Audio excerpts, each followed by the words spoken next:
Tonight, an online petition demands that the University of Toronto remove images of Prophet Muhammad, peace be upon him, from its curriculum, after an English professor showed an image of the Prophet Muhammad, peace be upon him, kissing a man.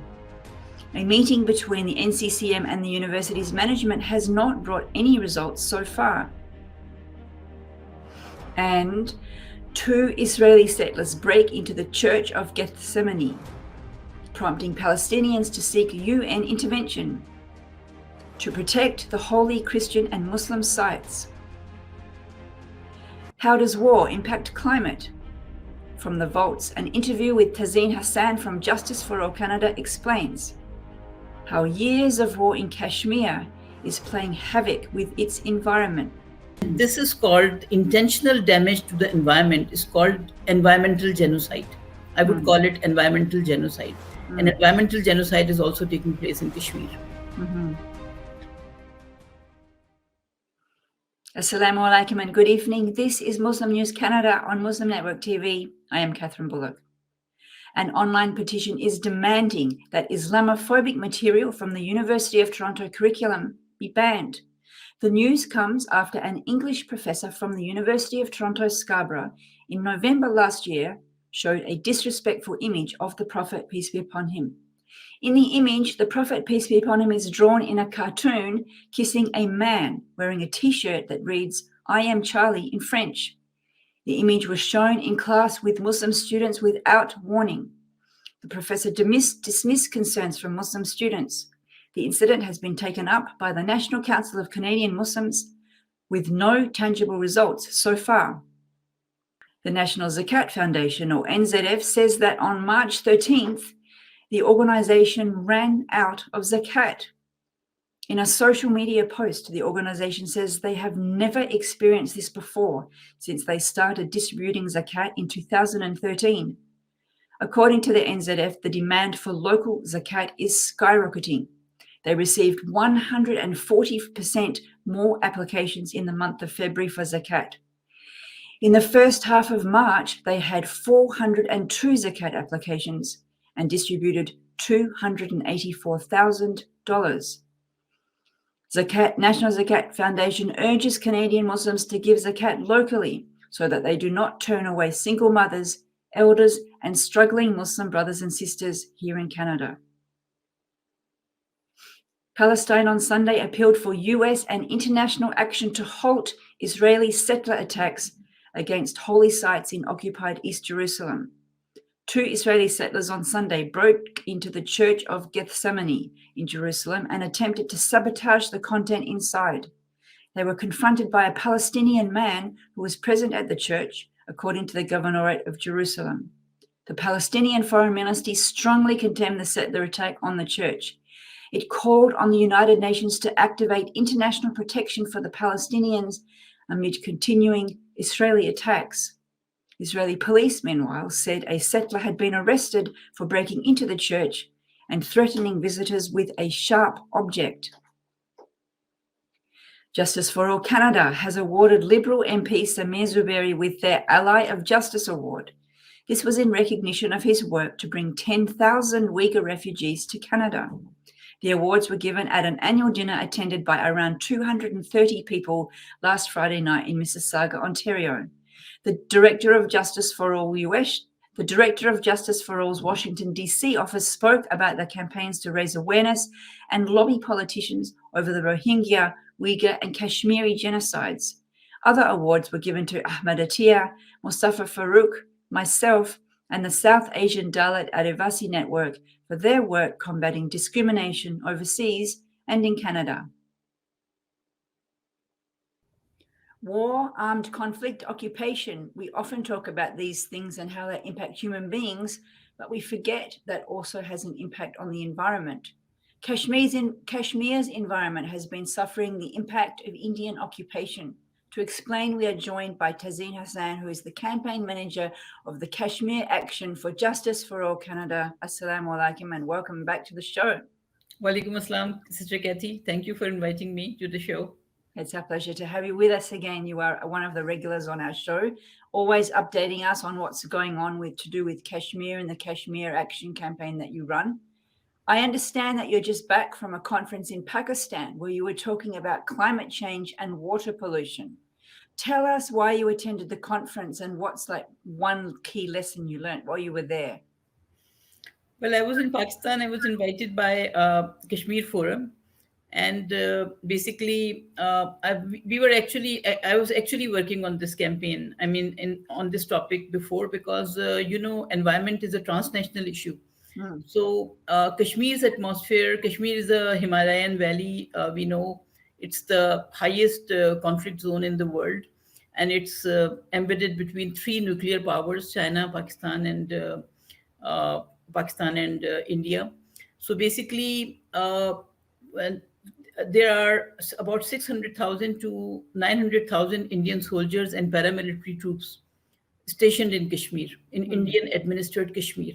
mm, So their presence since about more than 30 years now, uh, it's damaging Kashmir's environment very badly. mm. Kashmir's glaciers are melting at an alarming rate right now, and there are various reasons for that. You know that when soldiers are stationed at some place, and this huge number of soldiers, they need natural resources. Their stationing causes environmental damage to the natural resources, natural environment. And then there are some bad practices that are being employed by the Indian Army. So let me just pause you for a moment. I do want to talk about those bad practices, but let's just try to dwell a little bit more on this, explaining. I hadn't even thought about the impact on the environment of occupation until you mentioned it to us. So let's just understand this a little bit more. And you were at the conference, and it was an invitation from a group. I think you said Kashmir Forum. So Actually, I talked to them while I was in Pakistan, and they knew that I'm working on this topic, and I wanted to discuss that topic with them, especially the environmentalists who are working, who had worked in Indian occupied Kashmir. And then when I came back to Canada, they invited me to this climate change conference, and they wanted me to explain what are the effects on. Why it is important to talk about Kashmir environment for an advocacy organization. okay, so why is it important to talk about it for an advocacy? You're a human rights, you're not an environmental scientist. Can you just give us that key message, that pitch in like one or two sentences? Yeah, basically, we know that there is a genocide going on in Kashmir, and this is called intentional damage to the environment. Is called environmental genocide. I would call it environmental genocide. And environmental genocide is also taking place in Kashmir. Mm-hmm. You mentioned the glaciers. Kashmir, I understand, is called the third pole or Asia's water tower. And it has, just check my figures, 120 to 150 glaciers, the largest one being the Kolohoy Glacier, which has lost 23% of its area since 1962. Exactly. So climate change is obviously something that's been going on, human impact pollution, for a very long time. 1962 is like over 50 years or something. Can you tell us how the occupation impacts the glacier as distinct from just general human activity? Uh, as I mentioned earlier, there are about 1 million, around 1 million Indian soldiers and paramilitary troops and contractors are stationed in Kashmir. So their presence in Kashmir, you know that army needs a huge number of huge resources. When this massive army is stationed somewhere, deployed somewhere, they need huge resources. So definitely they actually practice deforestation. They need barracks. They need natural resources like water. And then there are some and their vehicles, they emit carbon used for transportation of the armed forces and their supplies and every other thing. And then the ammunition they use, conventional or non-conventional. And then we know that there are certain bad practices they are employing for counterinsurgency. They burn houses, they burn shops, sometimes they burn entire villages. So definitely these practices. And then Indian Army has been involved in smuggling of timber exporting timber outside Kashmir. So Kashmir Valley, it used to be a very green valley because of these glaciers. There were 200 glaciers actually. Uh, 10 years back, 20 years back, there used to be 200 glaciers. Now there are about 150 glaciers because 50 glaciers vanished.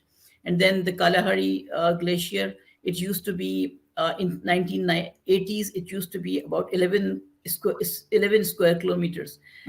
In 2009, 2010, it reduced to 2.63 square kilometer. So you can imagine glaciers are vanishing from Kashmir Valley, and they are not only providing water to Kashmir Valley, but they are also providing water to Pakistan. Pakistan is also suffering from this environmental genocide. Right. So there's so much in what you said. I hope we have a chance to tease out a few things. Let's just talk about deforestation. So that means deforestation means cutting down trees. And you mentioned two things, I think, to build their own houses, but also smuggling timber out for an industry, I guess, in India, supplying India with houses. Is there nothing going on to prevent this? People should understand about deforestation by now. Definitely, people of Kashmir, they have no agency, if you know. Journalists, human rights defenders, activists, entire political leadership is detained, either house arrest or detained, or journalists are either silenced or they have been barred from speaking. So they have no agency to talk about themselves. So there are environmentalists who have been raising voice. There is one major practice that is going on there, despite warnings from environmentalists. There is a pilgrimage that is called Amarnath pilgrimage. And a few years back, since ancient times, actually, few hundred to thousand pilgrims were used to go visit this Amarnath pilgrimage site in Kashmir. But recently, these Hindutva forces, since about 2 decades, Hindutva forces, RSS-led neo-fascist, neo-Nazi Hindutva forces, they actually encouraged the entire India to come to visit these sites. And about 1 million pilgrims are visiting this site. And environmentalists have, 20 years back, environmentalists warned that if the Indian government did not regulate the number of pilgrims in the season, Kashmir's glaciers are in danger. And they are already melting very fast. But Indian government is not ready to regulate, restrict the number of pilgrims, although they have done it in Uttarakhand province. There are pilgrimage sites in other Indian provinces, and Indian government is managing that to protect the environment in other provinces. But in Kashmir, they are not doing that. Number one reason is their settler colonial attitude towards the Kashmiris. So this is the environmental genocide. I will call it environmental genocide, that they are snatching, they are depriving Kashmiris of their natural resources. Water, that is crucial for the existence of life in Kashmir. It is crucial for the existence of life in Pakistan. You know, Pakistan is not only for human beings, but I understand that there's a lot of animal species that are unique to the region that are also in danger of extinction, like bears and marmots and a particular bird species. You haven't mentioned that yet, but I assume that's part of what you mean when you talk about environmental genocide. Exactly. The entire ecosystem is in danger. Well, we're out of time. I wish I had a chance to ask you more about what people are doing about it, but we've reached our limit. So thank you very much for coming on the show and sharing with us. And we hope that humanity can come to their senses and reverse this. Thank you very much, Sister Kathy, for giving me a chance to speak about this environmental genocide. Thank you. Thank you for watching. If you like what we do, please share, like, and subscribe. Stay safe and God bless.